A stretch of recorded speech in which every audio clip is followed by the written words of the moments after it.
ദൈവത്തിൻ്റെ അതിപരിശുദ്ധ നാമം വാഴ്ത്തപ്പെടുമാറാകട്ടെ. വിശുദ്ധ മർക്കോസിന് സുവിശേഷം 12-ാം അധ്യായത്തിൻ്റെ 18 മുതൽ 27 വരെയുള്ള വാക്യങ്ങൾ കർത്താവായ യേശു കർത്താവിൻ്റെ പുനരുത്ഥാനത്തെ പറ്റിയാണ് പറയുന്നത്. വിശുദ്ധ മർക്കോസ് 12-ന്റെ-18 മുതലുള്ള വാക്യങ്ങൾ. പുനരുത്ഥാനം ഇല്ല എന്ന് പറയുന്ന സദൂക്യർ അവൻ്റെ അടുക്കൽ വന്നു ചോദിച്ചതെന്നാൽ, ഗുരു, ഒരുത്തൻ്റെ സഹോദരൻ മക്കളില്ലാതെ മരിച്ചു, ഭാര്യ ശേഷിച്ചാൽ ആ ഭാര്യ അവൻ്റെ സഹോദരൻ പരിഗ്രഹിച്ച് തൻ്റെ സഹോദരന് സന്തതിയെ ജനിപ്പിക്കണമെന്ന് മോശ എഴുതിയിരിക്കുന്നു. എന്നാൽ 7 സഹോദരന്മാർ ഉണ്ടായിരുന്നു. അവരിൽ മൂത്തവൻ ഒരു സ്ത്രീയെ വിവാഹം കഴിച്ചു, സന്തതിയില്ലാതെ മരിച്ചുപോയി. രണ്ടാമത്തവൻ അവളെ പരിഗ്രഹിച്ചു, സന്തതിയില്ലാതെ മരിച്ചു. മൂന്നാമത്തവനും അങ്ങനെ തന്നെ. 7 പേരും സന്തതിയില്ലാതെ മരിച്ചു. എല്ലാവർക്കും ഒടുവിൽ സ്ത്രീയും മരിച്ചു. പുനരുത്ഥാനത്തിങ്കൽ അവൾ അവരിൽ ഏവന് ഭാര്യയാവും. 7 പേർക്കും ഭാര്യയായിരുന്നുവല്ലോ. യേശു അവരോട് പറഞ്ഞത്, നിങ്ങൾ തിരുവെഴുത്തുകളെയും ദൈവശക്തിയെയും അറിയായതുകൊണ്ടല്ലയോ തെറ്റിപ്പോകുന്നത്. മരിച്ചവരിൽ നിന്ന് ഉയർത്തെഴുന്നേൽക്കുമ്പോൾ വിവാഹം കഴിക്കുകയില്ല, വിവാഹത്തിന് കൊടുക്കപ്പെടുകയുമില്ല, സ്വർഗത്തിലെ ദൂതന്മാരെ പോലെയാകും.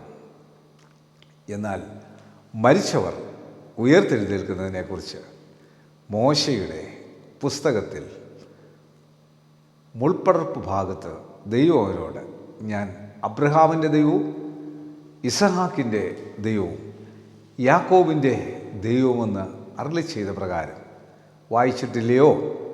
അവൻ മരിച്ചവരുടെ ദൈവമല്ല, ജീവനുള്ളവരുടെ ദൈവമത്രേ. നിങ്ങൾ വളരെ തെറ്റിപ്പോകുന്നു. ശാസ്ത്രിമാരിൽ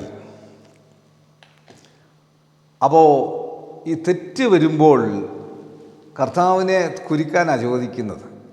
ഉരുക്ക് ചോദ്യമാണ് ചോദിക്കുന്നത്. അപ്പോൾ സ്വർഗത്തിൽ ചെല്ലുമ്പോൾ നമ്മൾ ദൂതന്മാരെ പോലെയാണെന്ന്. സ്വർഗീയ ദൂതന്മാരാണ്. ദൂതന്മാരുടെ പണിയല്ല ദൈവം പറയുന്നത് ചെയ്യുക.